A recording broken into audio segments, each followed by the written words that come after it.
I am Latino for President Trump. I am from Bolivia, South America. I saw my country being destroyed by socialism.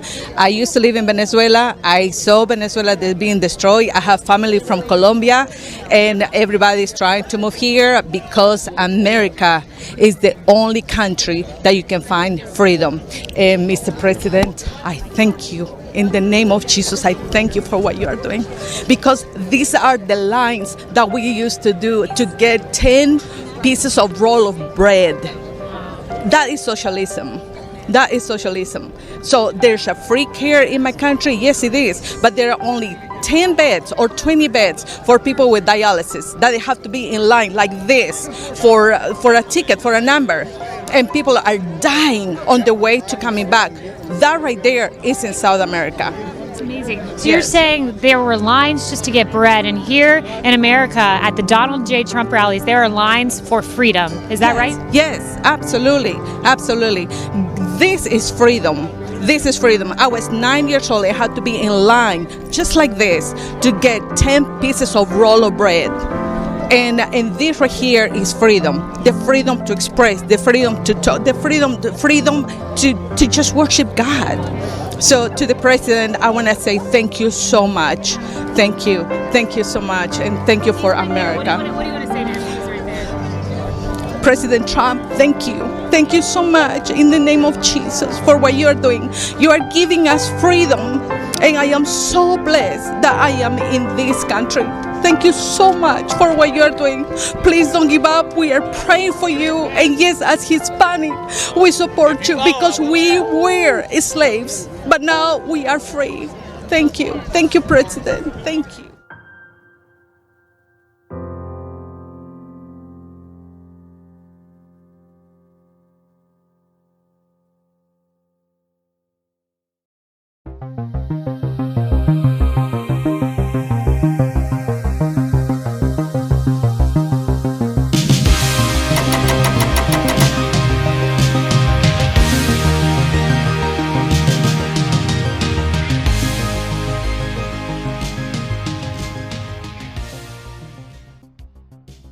Hello and welcome, fellow digital soldiers, to True Reporting. It is the 3rd of March, and on today's podcast, if you're done wiping the tears away from your eyes, you can see that light and love is back in America, and it's setting in across the world. Because of the 17 team and our president, love and humanity is being restored here again. And it's a beautiful thing to witness, my friends, and I'm honored to share it alongside with you. I will never stop doing what I am doing. I'm doing this for the president. I am doing it for humanity. I'm doing it for each and every one of us, for our children, for our grandchildren. This is what we are here to do. We are light workers. Always know that, my friends. On today's podcast, I wanted to talk about some incredible articles today that are very close to happening, guys. As we can see here from Fox News, this is massive.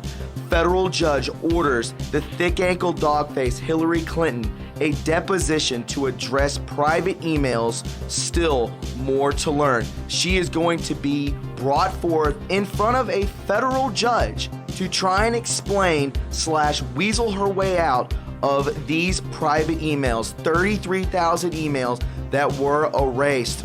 Also, guys, more bombshell news. Senate begins issuing subpoenas in Burisma / Biden investigation.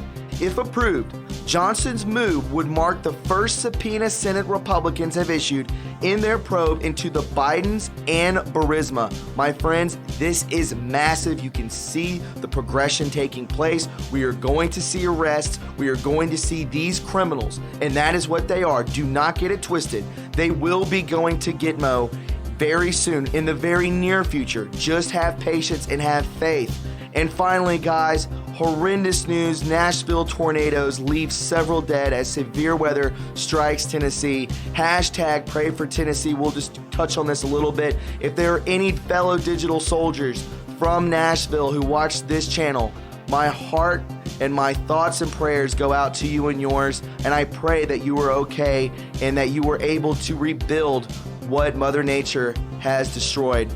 Guys, I know that This intro and this podcast could be a little heavy, but always know that we're here for one another.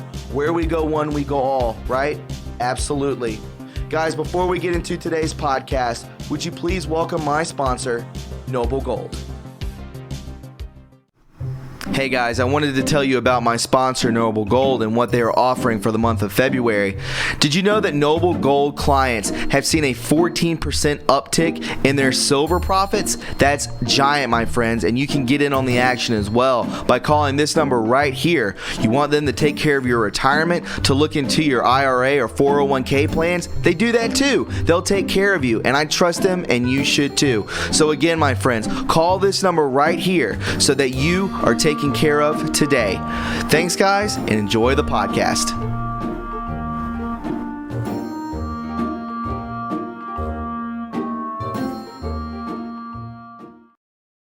All right, guys, it's good to have you aboard. Before we get into today's podcast, would you please go ahead and subscribe to my backup channel, TRUreporting 2.0. We've hit over 12,000 subscribers, so thanks to each and every one of you. Also, guys, would you please go ahead and click the notification bell so when I post a video to this channel, you'll be notified and you'll be the first to know.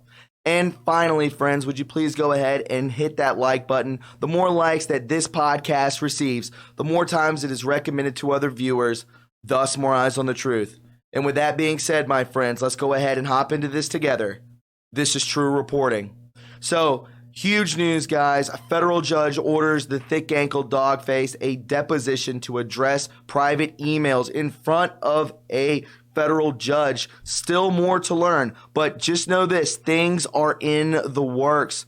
A federal judge Monday granted a request from conservative watchdog group Judicial Watch to have a former Secretary of State, Hillary Clinton, sit for a sworn deposition to answer questions about her use of a private email server to conduct government business. Guys, she's not going to get away with it this time. I can promise you, all we have to do is hope and pray that this federal judge is not a left-wing loon. We cannot have it. And the fact that the judge even granted this from the request of Judicial Watch makes me think that this could be a constitutional judge, which makes a huge difference in all of this, guys. Don't worry. I really believe that we are going to see justice with this. And let's just make sure that we put our faith in God and pray that justice is served for the Clintons to be brought to the forefront for all of their criminal activities. We all know what they've done with children, crimes against humanity, crimes against children. It is all going to come out. You can bet your bottom dollar. Just have faith, my friends. Clinton has argued that she has already answered questions. She's scared, guys, about this and should not have to do so again. The matter did not result in any charges for then presidential candidate in 2016 after a high-profile investigation. But D.C. District Court Judge Roy C. Lamberth said in his ruling that her past responses left much to be desired. Massive, son. As extensive and as the existing record is, it does not sufficiently explain Secretary Clinton's state of mind when she decided it would be an acceptable practice to set up and use a private server to conduct State Department business, Lamberth said. The judge went on to recognize that while Clinton responded to written questions in a separate case, those responses were either incomplete, unhelpful, or cursory at best. She's a joke. She knows she's guilty and she's squirming. I don't know how she got away with it in the first time, but this time she's going to be brought to justice. I can promise you that. And all eyes will be on this. I really hope this is televised. I really pray that it is televised. Simply put, her responses left many more questions than answers. Lamberth said that using written questions this time will only muddle any understanding of Secretary Clinton's state of mind and fail to capture the full picture, thus delaying the final disposition of this case even further. They're not going to let her get away with it this time. Lamberth even gave some examples of lingering questions about Clinton's emails, such as how did she come to believe that her private emails would be preserved under normal State Department processes? Who told her this and when? At what point did she learn department records management officials did not know about the server? And why did she think that using a private server to conduct State Department business was permissible under the law in the first place? The ruling comes after Judicial Watch revealed a December 19, 2019 status conference that the FBI released in, quote, approximately 30 previously undisclosed Clinton emails that the State Department, in quote, failed to fully explain where they came from. The State Department has been pushing for the discovery phase of the case to come to a close. They want it over with. They want her out. But Lamberth said he is not ready to do so, saying that there is still more to learn. Absolutely. Judicial Watch, which initiated this case in 2014, is looking for information regarding whether the Clintons used her private email server to intentionally get around the Freedom of Information Act, whether the State Department acted in bad faith when they tried to settle the case years ago, and whether the department had adequately looked for records in response to Judicial Watch's initial FOIA request. Given that the settlement attempts and records search took place after Clinton left office, the judge ruled that the deposition should focus on whether she intentionally tried to use her private server to evade FOIA, which she did, and her understanding of the State Department's record management requirements. Guys, this is huge. Lamberth also granted Judicial Watch's request to depose former Clinton Chief of Staff Cheryl Mills, IT specialist Paul Combetta, and we're going to talk about this guy in a second, who was involved in deleting Clinton's emails, as well as Brett Gittleson and Yvette Jacks, who were State Department officials familiar with Clinton's private email server. They knew what she was doing, and they were trying to erase them, and I'm about to show you how stupid these people truly are. That's why 17 always says these people are stupid. Judicial Watch also wanted to question Clinton and Mills about government talking points in the aftermath of the 2012 Benghazi attack. Lamberth said that while they, in quote, cannot be questioned about underlying actions taken after the Benghazi attack, they can face questions regarding their knowledge of the existence of any emails, documents, or text messages related to the Benghazi attack. This is huge, my friends, and they're not going to get away with it. It pisses me off, and I'm so excited that this is actually going to go down in real time. Now, let's go back up and talk about Paul Combetta. This is coming at us from The Storm Is Upon Us at Joe M, as you can see here. And I remember this being on Reddit, guys. I remember this. Paul Combetta, here we go. Check this out. This is mind-blowing. The stupid IT fool who was helping Hillary delete her emails was one of those ordered to sit for a deposition. I am sure he'll have to explain this catastrophic blunder when he scrambled onto Reddit, literally asking, I remember this, how to scrub her name from incriminating emails. Look at this. Hello all. I may be facing a very interesting situation where I need to strip out a VIP's very VIP email address from a bunch of archived emails that I have both in and live exchange mailbox. And this is his name right here, Stone Tier. Remove or replace to from address on archived emails. Anon's out there reverse searched Stone Tier, and it turned out to be this guy. What an idiot. Basically, he says they don't want the VIP's emails addresses exposed to anyone and want to be able to either strip out or replace the email addresses in the to from fields in all of the emails we want to send out. They're trying to erase them, and he's going on Reddit because he doesn't even know how to do it. I am not sure if something like this is possible with PowerShell or exporting all of the emails to MSG and doing find/replaces with a batch processing program of some sort. Does anyone have any experience with something like this and/or suggestions on how this might be accomplished? Embarrassing, and it's right here on Reddit. I remember this showing up 2 years ago. I remember seeing this and was completely blown away. This should be shared on all social media because they are going down in a big, big way. I love winning, and I know you do too. And then we're not even getting into the winning phases yet, guys. We're getting amped up for it because there's going to be so much winning. We're gonna pray President Trump. We're gonna say, please, I can't handle any more winning. Please stop, President Trump. And he's gonna say, no, we're gonna keep on winning. We're gonna keep on winning, baby. I'm pumped up and you should be too. Get stoked on it if you're listening to this right now. Continuing forward, even greater news. Senate begins issuing We could see subpoenas in Burisma Biden investigation. If approved, Johnson's move would mark the first subpoena Senate Republicans have issued in their probe into the Bidens and Burisma. We all know how guilty they are. We all know the connection. Why was Hunter even over in Ukraine? Why was he even there? He knows nothing about energy, knows nothing about running a company. He's a drug addict. He's a horrible father. He's basically a womanizer. That's exactly what he is. It's not even basically. That's just what he is. They says here from the GregJarrett.com, with the impeachment probe behind them, the Senate can now focus on what was actually the issue at the heart of the Ukraine matter, the Bidens.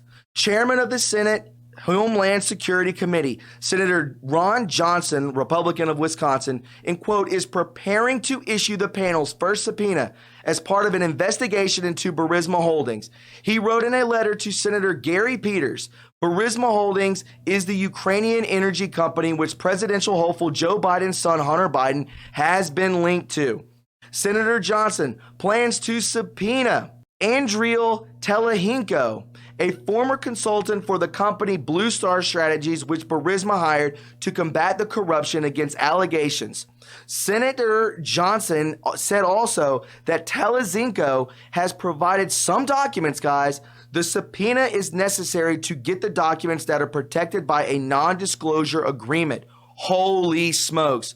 As for Hunter Biden, who undoubtedly was able to leverage his father's vice presidency to get a high-paying job with Burisma, is believed to be the link between Burisma and Blue Star Strategies. Are you seeing this, my friends? According to the Daily Caller, in quote, Biden served on the board of the Truman National Security Project, a liberal national security think tank, with Sally Painter, one of Blue Star's co-founders. This is giant, guys, because up above, again, the Senator Johnson plans to subpoena Andriy Telehinko, a former consultant for the company Blue Star Strategies, who has a direct link to Hunter Biden. And this is going to happen, guys. They're not going to get away with this. So two massive articles. One, we're gonna bring the thick ankle dogface back into a courtroom, and she's gonna have to give a deposition on what in the hell she was doing with those emails. And now we're seeing that Hunter and Joe Biden could be subpoenaed. Incredible, my friends, incredible. It says here, Blue Star sought to leverage Hunter Biden's role as a board member of Burisma to gain access to and potentially influence matters at the State Department. That's even more illegal.